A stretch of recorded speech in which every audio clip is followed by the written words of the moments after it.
조직신학 강의 총론. 이 조직신학이라는 것은 하나님의 완전 개혁의 말씀이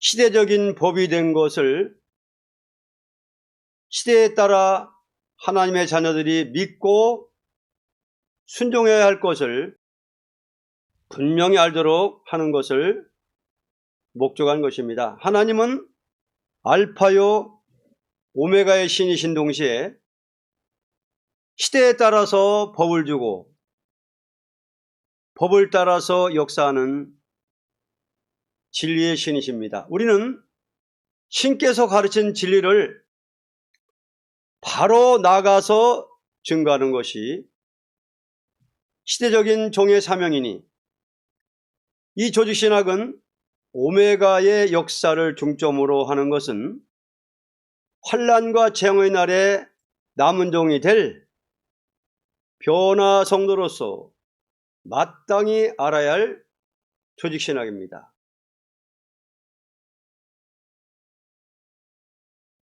1. 삼위의 완전성. 신앙이라는 것은 그 대상자가 완전한 것을 믿는 것이니, 불완전한 인간이 종교신앙을 갖게 되는 것은 대상자의 완전성을 믿는 동시에 그 대상자의 완전한 역사를 통하여 부족한 인생이 완전 구원, 완전 승리, 완전 축복을 받게 되는 것을 종교신앙자의 열매라 하는 것입니다. 이제 성삼위의 완전성은 다음과 같습니다.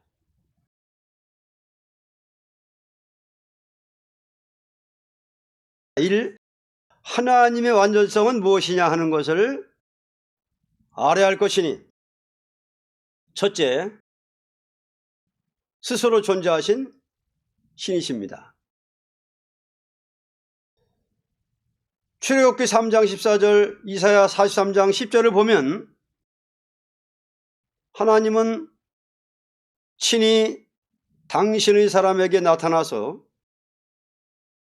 나는 스스로 있는 신이라고 말씀하셨습니다. 완전이라는 것은 피조물에게 있는 것이 아니고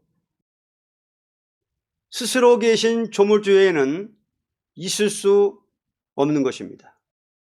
만일 여호와 하나님을 지배할 수 있는 신이 있다면 우리는 그 신을 신앙해야 할 것이로되, 여호와의 신 외에는 스스로 있는 신이 없는 것이니 우리는 여호와의 신만을 공경하는 것이 유일신 종교라고 하는 것입니다. 하나님 완전성. 두 번째, 영원 존재하신 신이십니다. 시편 90편 2절, 느헤미야 9장 5절을 보면 여호와의 신은 영원부터 영원까지 계신 신이라고 기록되었습니다. 우리는 영원 존재자를 신앙함으로써 그를 통하여 영생의 생명을 받아 영원히 그와 같이 영광을 누리게 되는 것입니다. 만일 여호와께 영원한 생명이 없다면 우리는 신앙자로서 영원한 소망을 가질 수 없을 것이로되, 영원한 신께서 영원한 약속의 말씀을 세우시고 그 말씀대로 영원히 역사함으로 믿는 자로 영원한 영생의 영광을 누리게 되는 것입니다. 세 번째는 뭐냐? 무소불능의 신이십니다. 이사야 40장 26절, 욥기 42장 2절을 보면 여호와의 신은 무소불능이라는 것을 말했습니다. 불완전한 인간은 자기가 할 수 있는 것을 신앙하는 것이 아니고 할 수 없는 것을 능히 해주시는 신을 믿는 것이니, 무소불능의 신의 역사라는 것은 의심 없는 믿음을 가진 자에게 나타났다는 것은 종교 역사상 확실한 표적이 되는 동시에 앞으로 완전한 승리를 이루는 열매는 그를 신앙하는 자에게 있을 것은 확실한 일이 아닐 수 없습니다. 무소불능의 신의 창조를 받은 천지만물은 그 신의 다스림을 받게 됨으로만이 존재할 수 있고, 또는 그 역사로만이 영광을 소유할 수가 있게 되는 것입니다. 네 번째는 진실무이하신 신이십니다.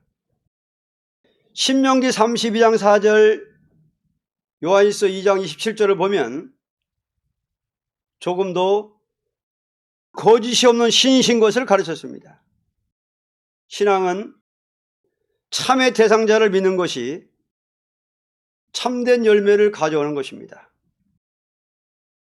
아무리 신앙이 있다 하여도 참이 아닌 것을 믿는다는 것은 오히려 불행을 가져오는 멸망이 될 것입니다. 세상에 많은 종교가 있지만 참이란 신은 오직 여호와의 신밖에는 없다는 것을 알아야 할 것입니다. 왜냐할 때 인류 역사가 있는 동시에 여호와의 신은 참된 신이라는 것은 역사가 증명하는 사실입니다. 역사가 증거하는 동시에 미래도 참되신 신의 역사가 상선 볼악으로 끝을 맺는 것입니다. 다섯 번째, 완전 무결하신 신이십니다. 이사야 45장 18절, 23절, 25절을 보면 창조할 때 견고하게 하시고 헛되이 창조한 것이 없다고 말했습니다. 그러므로 우리는 그를 의지함으로만이 의롭다함을 얻고, 또는 그를 자랑하며 찬송을 부르게 되는 것입니다. 인생의 영과 육의 생활이라는 것은 완전 무결하신 신의 역사를 의지하고 따라가는 데만이 완전을 수여할 수 있는 것입니다.